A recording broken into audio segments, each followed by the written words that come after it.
Maybe like in three.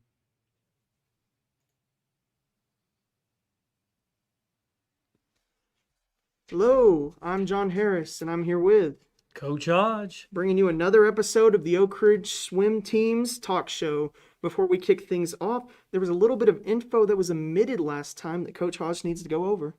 I apologize for this, but I want to start out by saying that I had an omission of a Kissel and State cut last week against Maryville by freshman Steven Zukov in the 200 IM. So he'll be able to swim that event at the Kissel City Championship and at the state meet. That's great to hear. So, kicking things off, let's start with our last meet where we went up against Halls. Very exciting, fast-paced meet. We scored 159 points while Halls scored 92. We did miss a few points due to a couple of DQs, so probably should have had a little bit bigger gap than that. But overall, we swam very well. We were missing two of our best swimmers in Tes Brown and Ella Kendall, but I was very pleased, and so was Coach Kelly, and how everybody stepped right up and got things done without hesitation, including right off the bat with a relay. Kellyanne Corbett was supposed to be starting one of our relay team's backstroke, and she wasn't able to get in there in time, so I ran and got Claire Thornton. She hopped in the pool, got it done, and they swam very well. And that was just last second. I had to run into the gym and get her. Let's see. We had a lot of people cut some time off previous swims, not just from the Maryville meet to this meet, but also just in general from practice timing them and things like that. A couple of those I wanted to mention were Colton Lancaster, who cut 10 seconds off his 100 free. So that's pretty impressive, and this is his first year ever swimming. And then also Quentin Venata, who cut almost 12 full seconds off his 100 breast in less than a week. So, and that's not easy to do, but that's what happens when you work hard and you push yourself in the meets. Now, we did have a ton of Kissel cuts made in this one meet. Those were freshman Rachel Branham in the 100 back, Dylan Hodge in the 200 free and the 100 fly, Rosalie Wenham in the 200 free, and Steven Zukov in the 100 breast and 200 free, which he also made the state cut in the 200 free as well. Let's see, sophomore Quentin, who I mentioned just a second ago, he also got it in that 100 breast. Juniors Mason Fisher in the 100 fly and 100 breast, and she also got the state cut in both of those, so that was pretty impressive. Sydney Oscan bettered her 100 fly time, so she'd already made a cut at the Maryville meet, but actually bettered that time for placement at the Kissel one. Stephen Lucas also made the 100 breast cut, while seniors Kellyanne Corbett and Brian Fuson also made it in the 100 back. Coach Kelly and I were very pleased with the way the Hall's coaching staff, parents, and community ran the swim meet, and are very appreciative of how our parents, once again, stepped up, covered a lot of the worker positions, communicating between the gym and the pool, cheering the kids on, and probably most importantly, getting the kids safely to and from the meet, just like they did the previous week. So overall, a great swim meet. It was just a good, happy time. I thought the kids enjoyed it.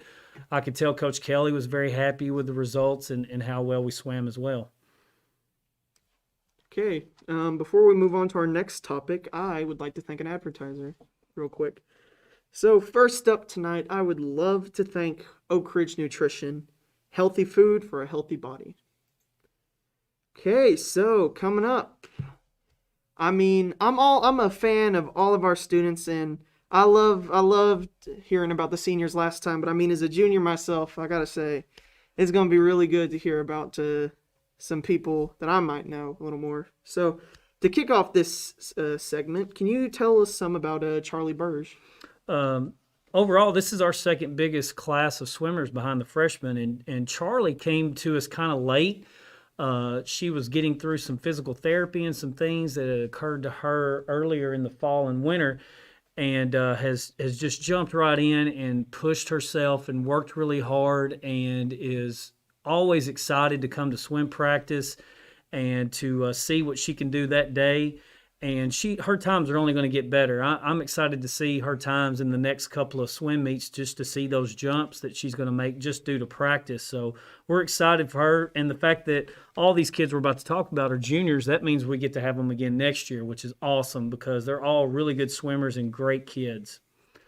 Okay, now this next kid, Teus, I've had classes with him all throughout my stint here at Oak Ridge, and I mean, just the main thing that you hear about him is just how great of a swimmer he is. So, is there some more you can tell me about Mr. Brown that I don't know? Very smart, very well mannered young man. He's a hard worker. Now he's really quiet. You're not going to hear him above everybody else, but you'll definitely see him swim above a lot of other kids though. So he makes up for it in the pool definitely. He's going to be swimming in the Southeasterns this weekend for 3 days, and he's doing about 6 to 8 events. He texted me earlier and told me he's doing like the 50 free, the 100 free, the 100 fly, the 200 fly. And if you're swimming those at Southeasterns, that tells you a lot about your quality of swim. And he's got a very high quality. We're glad that he'll be back again this coming meet that we'll have next week. So he'll be able to hopefully dominate in the pool then, like he'll hopefully dominate this weekend. Okay, now how about Mason Fisher?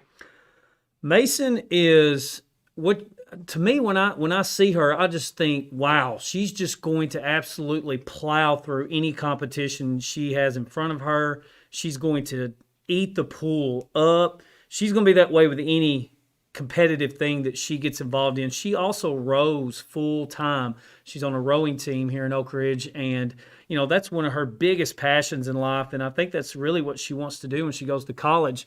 But having said that and how successful she is with that, it's amazing she has swam all these events so far in these first 2 meets and made a state cut in all of them. That's not easy to do, especially someone that's not been swimming over the last 1.5 to 2 years. So what she's already been able to accomplish shows her talent level, her work ethic, her drive, and she's one of the biggest cheerleaders on our team as well. I mean, one of the first people you're going to hear is Mason cheering somebody on, pushing them, encouraging them, and just helping them to be a better person and a better swimmer. So I think what I'm hearing is if you put Mason in the water, you're always going to get good results. No doubt whether she's in the water or on top of it in a boat, it's always going to come good. Okay, so what can you tell us about Sydney Oskin? Sydney is one of the harder working kids on our team as well. I didn't know how good a swimmer she was. I'd asked my daughter Amelia because she had known that she had been in ACAC at one point in time.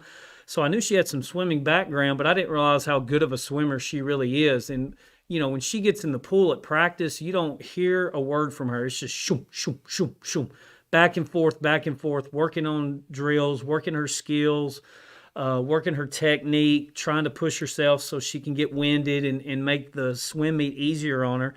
And I've been very pleased with her results so far. One of my main goals with her and Coach Kelly as well, and I hope it is for her as well, is to make a state cut. I'd love to see her at the state meet and hopefully combine with a few of our other girls and us have a really good relay team for our girls team at state. Okay, next up on our list, can you tell me some more about Stephen Lucas? Stephen, to me, when I think of him, I think of a bulldog. That joker is just so aggressive in everything that he does. He's got a great personality. He always wants to have fun and smile and be joyful, which, in this time and age over the last year right now, that's been tough for a lot of kids because of COVID and not being in school every day and being restricted in the things they can do. But you wouldn't know that with him. He always seems to be in a good mood. When he gets in the pool, he rocks and rolls. He's a really good fly swimmer and aggressive with everything he does. I also like watching him swim the breaststroke. He made a cut in the 100 breast last week, and I'd love to see him make the Kissel and even the state cut at our next swim meet because he's swimming the 100 fly. I'd really like to see that. Okay, now how about Claudia Chew? Claudia, very quiet, reminds me of my daughter, and I've told her this before. She's there, she's working. You'll see her smile every once in a while, and that just makes you feel a little bit better knowing that, maybe some good thoughts are going through her mind. She's very technically sound. She wants to do her best, and she just missed the 100 back cut last week by 0.2 seconds. We're talking about a quarter of a second. That could be the difference in one flip turn or just how you dive into the water or just how you reach on that last little bit. So I know without a doubt she'll make that cut next week against West, and I'll be excited for her. Okay, and our last student we're going to be talking about, well, you're going to be talking about. Can you just tell us some more about Claire Thornton to close out on this segment? Yeah. Now, when Claire, I saw that she signed up for swimming, I thought of her brother immediately because I had him in AP chemistry a couple of years prior, and then when I saw Claire, I was like, "Yep, she's tall, just like her brother, long." Thin swimmer type body, which I was like, yes, that's great. That's going to allow Claire to just soar through the water, and she does. Love watching her swim the breaststroke. She does such a good job with it. I timed her today because I was like, Claire, I know you're going to make this 100 breast kissel cut, so I want to have you swim it right now, and let's see what you can get. The cut's a 136, and she swam it in a 133 today, so I know she's going to make that cut next week. And she can move on to the next thing and the next thing. And she's a workhorse too. You never have to worry about Claire working hard, doing things right, listening to you, being coachable. And that's the way it is with all these kids in this group. They're a joy to coach. Coach Kelly always has positive things to say about them and always is smiling if you mention one of their names. Okay, thank you so much for just talking to us about some of these junior swimmers. Now, before we move on to this next segment, just want to thank another advertiser. I'd like to thank Big C's Barbershop. Why get your haircut anywhere else? Okay, and with that said, we are now moving on to our third segment of the night, where we are going to be talking about our next swim meet that isn't this coming Thursday, but next Thursday on the 25th, where we're going to be at home against West. Yeah, this is our first home swim meet, so we're excited about that. Typically, Oak Ridge has always had all their swim meets at home except for the Kissel and State. Obviously, you have to go away for those. But with this year with COVID, we had to come up with a really good, strong plan for social distancing and making sure that we were doing our part as a swim team, as the other swim team coming in with the Civic Center people in the city, and making sure that everybody was going to be safe and that we were not keeping ourselves from not doing the right things to help protect the swimmers and anyone that's working the swim meet. So it's taken us a little bit of time, especially me, to get all that paperwork typed up and explained to the powers that be to make sure that we're going to be okay. And now we're good to go. So our next 3 swim meets will be at home, and they're back to back to back, and then we'll have one more in April that'll be at home as well. But this will be the first swim meet where we've had all our swimmers that are on the team, every single one of them. We've had a few freshmen that have not got to go to a swim meet yet, but they knew that, and I told them initially that you guys are going to start popping up at these home meets, so I'm sure they're overly excited about that. And now this will look a little bit different from a normal swim meet. We're not going to have any relays, and we're not going to be doing the 500 free. So losing the relays is a big deal for me, Coach Kelly, and our team, because I feel like our guys really love the relays, really like to swim together and push each other. And so we're going to miss those. And it'll probably just be these next 2. Hopefully, COVID's going to continue to have its downward spiral, which it's been doing now. And we'll be able to maybe pop those relays back in on the last 2 home meets. So the way it'll look kind of different also is that our swimmers will have to enter and exit through the locker rooms, and there will not be heats waiting in the pool deck area for the swimmers that just got done to leave and then them hop up. So as a group's getting out of the water and leaving and we're going around the pool, the next group will be coming in from the locker room, so that group can exit through the locker room into the gym. So both teams will be housed in the gym. All our individual events will have 2 heats except for the 50 free and the 100 free. We're going to have 3 heats in those. And that third heat may be a mix of boys and girls, so that'll be a little bit different as well. But having only 2 heats of each one, having 2 heats of each one is because we're only going to be able to have 2 swimmers from each team swimming at the same time. So there's going to be a lane gap between all swimmers for social distancing, and the other team swimmers will be in lanes 1 and 3 while we'll be in 5 and 7. So we'll never actually mix with them as well. So we're really doing a good job of social distancing and protecting our swimmers and their swimmers and everyone around them. Now, West is going to have a ton of good swimmers. They're going to be a really good swim team, and we're going to have to really pick up our intensity, our drive, our will to win to compete with them and give ourselves a chance to win in points. Um, and many of our swimmers are going to be thinking about, beating West. Some of them are going to be thinking about making this cut or that cut, or just, okay, we're at home now and I've got to do things a little differently to get into the pool area and get back out. So our minds may be wandering, but the main focus is when you get in that pool area, is to swim your butt off and have a lot of heart about it, and know that you're giving your all and leaving it all in the pool. Don't get out of the pool on either one of your swims with energy left, with something saying to you, why did I not do this or why did I not do that? Just do it. Just get in there and do it and get it done.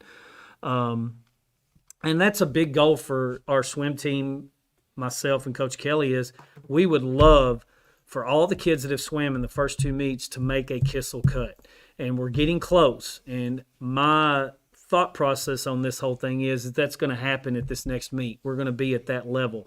And then once you have that, you can take those kids and say, all right, the next goal is those state meet cuts, which are really tough to get. I mean, they're not easy at all.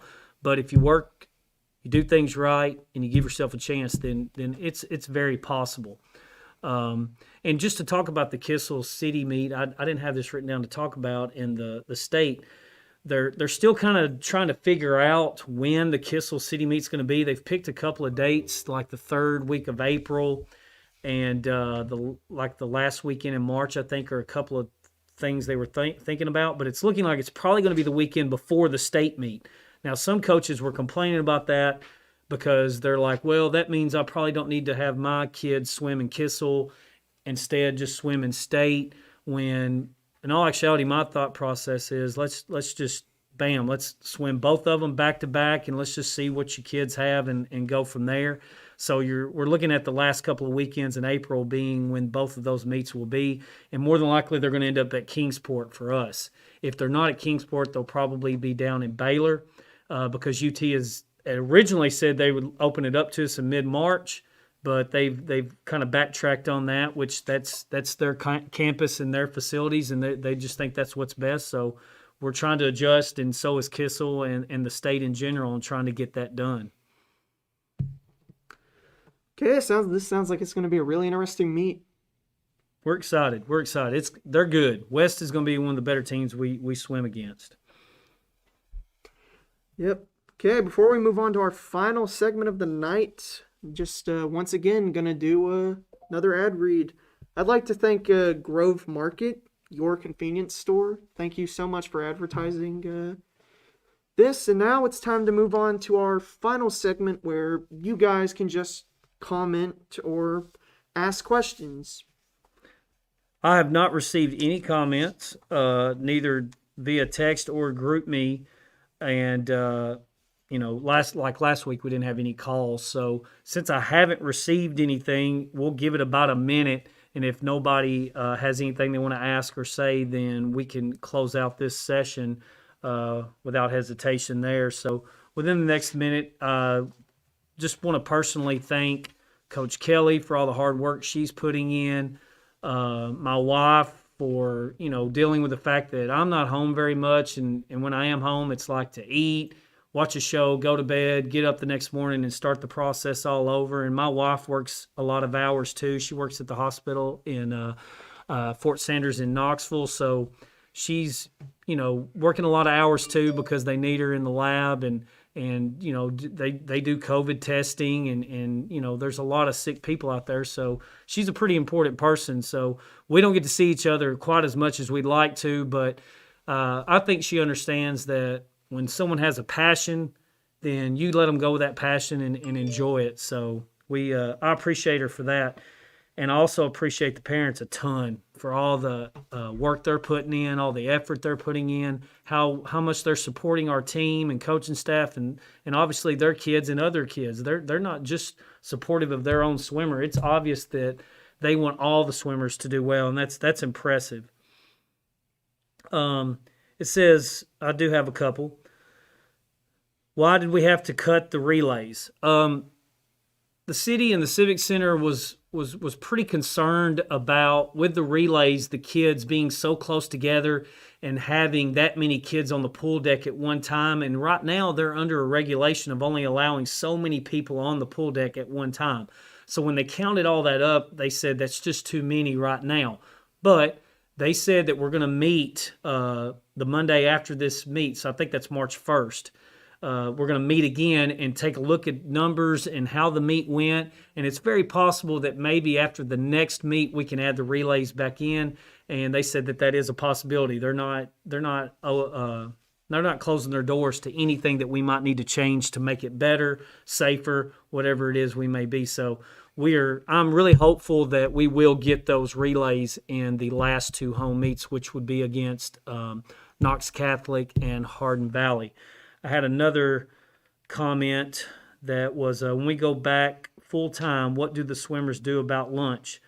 I've kind of mentioned that one thing I'd like for the swimmers to do is definitely email or talk to their teachers in the next couple of days and ask to maybe be put in the corners of their classrooms where they can scoot their desks back a little bit. So if someone near them tests positive for COVID and they try to do contact tracing, they can say, well, I was 6 feet away, so I'm good to go. I don't have to miss school. I don't have to miss practice or a swim meet, because we're right in the middle and meat of our schedule, and we don't need to lose any swimmers at all. And then during lunch, I've mentioned that one of the best things they can do, because that would mainly be freshmen and sophomores because they can't leave campus, they can come to my room and spread out, because I got a pretty good sized classroom here with lab tables and desks and chairs, and they can sit in here, eat, and not have to worry about the person next to them with their mask off eating as well, and talking and people walking around, and just increasing their chances of testing positive for COVID. So they're more than welcome to come down here, and there's probably other teachers that would let them come eat in their room too if they're close and have a relationship with that teacher as well. I just want them to be safe. I don't want them to allow somebody else to slow down their process and what they're trying to accomplish swimming-wise, because they're not doing what they need to do. Let's see, it says, after coaching this year with the swim team, can you see yourself staying with the team after this year? It would take a whole lot to get me away from the swim team. Don't know what that is, but I'm not going anywhere. I don't think Coach Kelly wants to go anywhere. I absolutely love it. It's almost become like my second family now. It's such a joy just to walk into the Civic Center and see everyone in there swimming and just smiling and working and talking and building relationships. It is so awesome. It's an absolute joy to see. I'm not going anywhere. I don't want to go anywhere for a long time. I may look old, but I'm not that old, and I don't feel that old. So when you love something, you have passion for it. You don't want to let it go. You don't want to go anywhere without it. So where I go, swimming will go. I can promise you that. Why are we not doing the 500 at this meet? Due to time constraints at this meet, for sure. They wanted us to be limited to a certain time frame that we need to be done at exactly this time. So we eliminated the relays due to social distancing and the 500 free just due to how long it takes. But I'm hoping at the next meet, actually, with that one, that we can add in the 500 free, and then maybe at the last two meets we'll have everything. And maybe actually be able to use 3 lanes ourselves and the other team get to use 3 lanes. So we are working towards it. We want the relays. We want the 500 free, and we'll get that done. I feel very confident in that, just like I felt confident that we would go back to school full time. I thought probably definitely after spring break, but hey, it's even earlier than that. So things are going well, and I'm excited for all the things that are going on, just like all the swimmers are too. That's all I have so far, and I haven't received anything else in the last probably 2 minutes, I would say. So just want to say again, thank you to everybody. Thank you for listening and watching, and we really appreciate your support and everything else. Oh, got another one. Let's see. Was I ever a competitive swimmer? No, I came from a very rural West Tennessee town, and we were your definition of small school, got football, baseball, basketball for boys, and for girls, there was softball and basketball. We didn't have soccer, volleyball, swimming, tennis. We didn't have any of those things. Golf. We didn't have any of those things at my high school. I graduated with 51 kids. So that gives you an idea of how much larger Oak Ridge is than the town I grew up in. I did love to swim. I swam all summer long, every summer I could, until they closed up our swimming pool just due to financial reasons. So I've always loved it. I've always loved that part of the Olympics. I always made sure I watched it. Michael Phelps is one of the people that I've always kind of thought is an incredible just workhorse. You know, he may not even be the most talented swimmer ever, but he's probably the hardest working one, the smartest one, and the one that wanted it the most, and that's why he's got all those gold medals. So no, I have never competitively swam. I've told my daughter multiple times that she better be glad I never did, because even now I think I could beat her in a couple of the strokes, and she just laughs because she knows that's not true. But I never imagined that I would love swimming this much or coach it or be a student of it until we moved here, and I found out that there was swimming was a big deal in East Tennessee, and I was like, really? That's cool. So I put my two kids in it, and they've loved it ever since, and I'm right there with them. I love it to death. I think we're about out of time, or I don't think I had any more. Nope, I think that's it. So I guess we can close it up. Okay, just some closing comments. I've got one last advertiser I'd like to thank, and that's J&C Market, the Wildcat Convenience Store. Now, thank you everybody for coming out for another talk show. We are not going to have one next week as well. We're not going to have another swim meet, but make sure you tune in on the 25th when at home we're going to be taking on Knoxville West. Yes, that's right. This sounds like it'll be an interesting one. As always, I've been John Harris. And I'm Coach Hodge. And thank you so much for tuning in.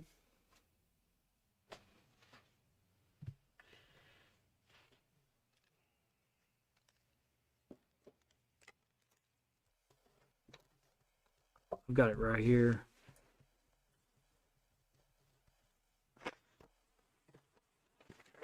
Those will be the talk show dates.